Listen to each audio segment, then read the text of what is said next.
can tell you without a shadow of a doubt that we would not have single-tier public Medicare in Ontario and in Canada were it not for the unions.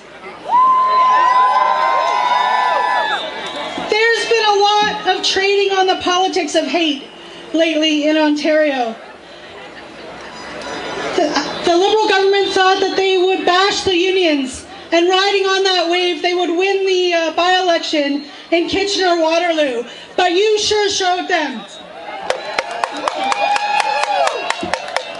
And yet, the truth is that it's not just public Medicare that the unions have saved in this province. We have you to thank for minimum wages. We have you to thank for killing child labor in this province. We have you to thank for pensions, for the 40-hour work week, for extended health care benefits, for the weekend. And unions did not create the deficit in Ontario. The recession and endless tax cuts for the wealthy and for corporations did that. Healthcare did not create the deficit in Ontario. Education did not create the deficit in Ontario. And yet across Europe and across Ontario, working people are paying a very dear price for the excesses and the greed of the financial industry, who actually are to fault for the recession of 2008 and the after effects that we're paying now.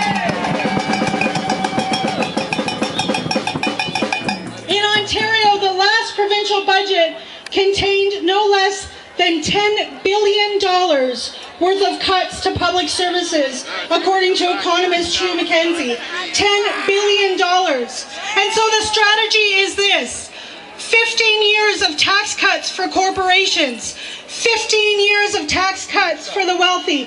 Never mind if they're holding on to the money and not investing in this province. And then, in order to pay the cost for those cuts, cut healthcare, cut education, cut social assistance, put on hold Ontario Disability Support Programs payments, delay the increases in the child tax benefit and the reduction in child poverty in Ontario. Regular people, working people, the poor, the elderly, the needy, we're all paying now for the transfer of money back up to the wealthy and to corporations. For shame.